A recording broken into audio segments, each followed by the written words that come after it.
El comercio seguía su curso y se seguía haciendo fortuna. Los ricos construían casas de ladrillo o de piedra para su uso personal o fundaban instituciones de caridad o colegios para salvar sus almas. La situación de los campesinos ingleses parecía a Sir John Fortescue muy distinta de la de los franceses, a causa de su mayor prosperidad. La villanía iba desapareciendo bajo la presión de las fuerzas económicas y a pesar de todo aquella larga guerra civil fue acompañada de una de las calamidades mayores que pueden afectar a una sociedad organizada. Paralizó el funcionamiento de la justicia británica, aunque no pudo destruir su mecanismo. Los jueces reales seguían concurriendo a las audiencias, los tribunales reales seguían teniendo sus sesiones en Westminster, el sheriff seguía realizando sus inspecciones y los jueces de paz teniendo sus sesiones trimestrales para asuntos menudos. Se obligaba a tomar parte en los jurados a sus miembros mal dispuestos y se les castigaba si no asistían a aquellos. Pero dondequiera que estaba implicado el interés de un propietario territorial influyente o de su séquito, el curso de la justicia se desviaba gracias a la intimidación de aquellos que aquellos ejercían.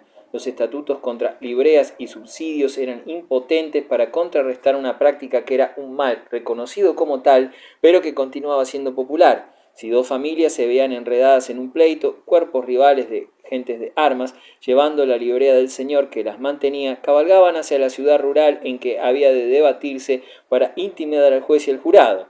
No había miserable en el país, por flagrantes y notorias que fuesen sus fechorías, que no pudiese escapar a la merecida sanción de las leyes si era mantenido o apoyado por un noble poderoso. A pesar de todo, es significativo que, pese a la anarquía y a la turbulencia de la época, un escritor como Fortescue encontrara posible alabar las leyes y la constitución del país. Los ingleses eran entonces, lo mismo que siguen siendo ahora, un pueblo amigo de litigios judiciales. La de abogado era entonces, como ahora, una profesión influyente y conservadora, orgullosa de su ciencia recóndita y celosa del honor y de la dignidad de su cometido. La violencia de la guerra civil y la frecuencia de los asesinatos judiciales durante aquella época tempestuosa no lograron borrar la memoria de los primeros días lancasterianos, en que los parlamentos se reunían con frecuencia, regía el derecho y se acumulaban precedentes constitucionales para ser utilizados en el futuro. La tradición del gobierno parlamentario sobrevivió, aunque, bajo Eduardo IV, los parlamentos apenas si hicieron otra cosa que aprobar actas de acusación o cerrar los ojos ante asesinatos o confiscaciones, pero la justicia local hizo bancarrota con el terrorismo que se ejercía sobre ella. La restauración del imperio de la ley exigía que se estableciese algún sistema nuevo de investigación criminal que permitiese llamar a cuentas a los grandes delincuentes sin la rémora paralizadora de aquellos desgraciados caballeros del jurado, cuyos veredictos eran dictados por el pánico o la codicia. La significación del reinado de Enrique Tudor, 1485-1509, estriba en que reivindicó la autoridad del Estado Nacional, imponiéndola la indisciplina feudal, y en que, con su casamiento con Isabel de York, la hija de Eduardo IV, hizo comprender al país que las amargas disensiones entre las dos casas rivales habían de arreglarse en adelante. Excepto un irreconciliable residuo yorkista apoyado por Irlanda y Flandes, y temible solo por lo que significaba sus enemigos extranjeros, el país saludó con alegría el nuevo presagio de paz. Los levantamientos de los impostores Lamberto Simmel y Perkin Warbeck quedaron frustrados, acaso por la razón que da Bacon de que era odioso para el pueblo de Inglaterra tener un rey que les gobernase apoyado en los hombros de los irlandeses y holandeses. Enrique Tudor no tenía ejército permanente, aunque le hubiera gustado, como observa un embajador español, gobernar Inglaterra a la manera francesa. Sabía que no era posible. Desde el primer momento tuvo bastante sagacidad para ver que, sin contar con el buen humor del pueblo inglés, su dinastía no podía consolidarse. Para el que estudia la política, nada es más interesante que el proceso a través del cual una nación, desmoralizada por una larga serie de luchas rencorosas, vuelve poco a poco a la paz y a la normalidad. Llevarlo a término había de ser la misión de Enrique VII. Muchos reyes han sido más espectaculares, pero ninguno significó tanto como este monarca laborioso y frugal, con cuya terapéutica prudente y vigilante fueron expulsados definitivamente los tóxicos de la última guerra feudal del sistema de la nación. Si su gobierno fue autocrático, se hallaba exento de algunos de los peores vicios de la autocracia, pues no sentía celos de los hombres capaces ni megalomanía, careciendo de camarilla o de favoritos de la corte. Los consejeros del rey eran o lo bien probados compañeros de su destierro juvenil, o expertos jurisconsultos como Morton, Fox o Warham, que habían subido a fuerza de inteligencia o de carácter a través de los caminos democráticos de la Iglesia. Era realmente mejor comisionar a Epsom o a Dudley para que saqueasen a los nobles que seguir la práctica francesa de eximir como privilegio a toda la clase aristocrática de impuestos reales. Ningún contemporáneo reprochó a Enrique el parco uso que hizo de los parlamentos. En aquella época se prefería el normal funcionamiento de la justicia que el difícil ejercicio de la libertad política, y la administración de justicia fue muy mejorada. Al fin hubo en la Cámara Estrellada de Enrique un tribunal tan poderoso que podía infundir pavor al corazón del noble más prominente del país. El advenimiento de los Tudor no significó ni pudo significar el aislamiento de Inglaterra. Para su propia protección, Enrique se vio obligado a buscar alianzas extranjeras y a atender los intereses ingleses en Irlanda y en Escocia. Desde cualquiera de estos dos países podía lanzarse cómodamente un ataque contra Inglaterra, como lo había demostrado la historia de los alzamientos yorquistas. Así pues, el heredero del trono se casó con Catalina de Aragón y Margarita, la hija del rey, con Jacobo IV de Escocia, mientras el largo proceso de restaurar entre los irlandeses la autoridad inglesa, que culminó en la Unión Parlamentaria de 1880, era iniciado en 1494 con una medida, el Acta de Pugning, que sujetaba el Parlamento de Irlanda al Consejo Privado de Londres.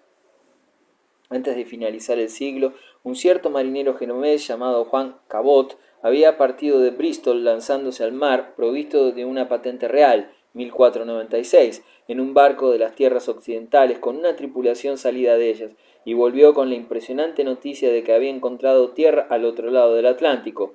Terranova, el más antiguo de los dominios británicos, data del reinado de Enrique VII.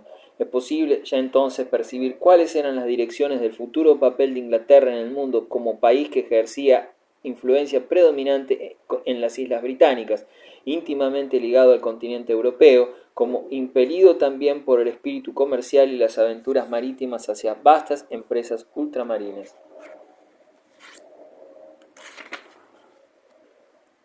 Capítulo 6. Rivalidad franco-española en Italia. Hemos llegado ahora a un episodio de la historia europea que demuestra cuán débiles son las afinidades de religión, de raza y de cultura cuando se ponen en la balanza contra la codicia y la belicosidad humanas. España y Francia, a fines del siglo XV, eran los países directores, entre los latinos y católicos de Occidente, afines en raza y religión, en tener lenguas y literaturas románicas y en haber alcanzado un alto nivel de cultura que, aunque sensiblemente inferior al de Italia, era mucho más elevado que el que prevalecía en el oriente de Europa. El turco era el enemigo declarado de esta civilización latina y cristiana, y dominando el Mediterráneo oriental y amenazando las costas de Italia y de España, se hubiera debido esperar que la formación de una liga latina para combatirlo hubiera sido la preocupación principal de la diplomacia occidental. No fue así. En lugar de combinarse contra el Islam, las potencias latinas estallaron en violentos conflictos entre ellas. Italia era el premio de la victoria y el escenario de la contienda. En una de las crueles ironías de la historia, Italia, que había disfrutado de raro y casi ininterrumpido beneficio de la civilización pacífica, gracias a la cual había mostrado a la humanidad nuevas cumbres de la excelencia artística, estuviese ahora destinada por espacio de más de 60 años a servir de campo de batalla de los ejércitos españoles y franceses. Italia tenía en parte la culpa de todo ello porque la primera causa de la tragedia eran sus propias discordias. La larga paz, borrando la memoria de las salvajes realidades de la guerra, pues las luchas locales sostenidas por los condottieri eran en general poco sangrientas, no había llevado a los italianos a una comunidad de propósitos. Como en los días de Dante, los estados conspiraban unos contra otros y seguían existiendo la idea tan agradable a los italianos, apropiada para ser sostenida en las tertulias de los estudiosos del arte, de que las batallas era mejor encomendarlas a bandas competentes de mercenarios. Fuese pequeña o grande, nacional o extranjera, la fuerza de los mercenarios era algo arraigado firmemente en la baja temperatura del patriotismo italiano. Pero fue cosa grave para Italia y la semilla de muchas desgracias futuras que Ludovico Sforza, el poderoso regente de Milán, asociado con los descontentos súbditos de Ferrante de Nápoles, apelase a Carlos VIII de Francia y que reviviesen las viejas pretensiones angevinas al reino napolitano. Nada puede decirse en favor de Ferrante. Era un imbécil despreciable y peligroso, pero un ejército francés, a diferencia de los condottieri, lucharía hasta la muerte, y como Ferrante, aunque por línea bastarda pertenecía a la dinastía real de Aragón, la ruina de su casa no había de ser indiferente al rey de España. En más de una ocasión de su historia ha sido oído el grito de «La France est nuire». Así sucedió en 1494. El reinado de Luis XI, tan lleno de sólidos beneficios, no era suficientemente espectacular para satisfacer a una nobleza ociosa y aventurera. Un levantamiento insensato, la guerre folle, perturbó la prudente regencia de su hija Ana de Beaujeu y previno a su joven hermano, Carlos VIII, de que, si había de gobernar, era preciso que mostrase el espíritu deportivo de aquella fogosa aristocracia exigida de su rey. De todas las aventuras posibles, una guerra italiana era lo más atractivo. ¿Qué podía ser más seductor para la ambición juvenil que las perspectivas de una cabalgata de resplandecientes armaduras bajo el cielo azul italiano, recorriendo un hermoso país que, a causa de sus divisiones políticas internas, parecía a punto de caer presa de los turcos o de los españoles si fracasaba la intervención de la caballería de Francia? Para las expediciones de placer nunca falta una excusa solemne. Los turcos habían hecho ondear su bandera por algún tiempo en Otranto. Los aragoneses dominaban en Nápoles, que un día fue Angevino, 1283-1442, mientras el emperador Maximiliano, cuya segunda esposa era Blanca Sforza, parecía sospechoso de abrigar especiales designios respecto al rico ducado de Milán, que los príncipes de la Casa de Orleans habían considerado desde mucho tiempo como un posible botín. Carlos VIII de Francia, un joven y licencioso jorobado que no era seguro que tuviera en sus cabales, era el dueño de la artillería más poderosa de Europa, aunque no había cabeza bien sentada en París que no se opusiese a la aventura italiana, puesto que la unión del reino no era demasiado sólida, que sus finanzas eran poco seguras y que poco podían contarse con la marina disponible para el servicio mediterráneo.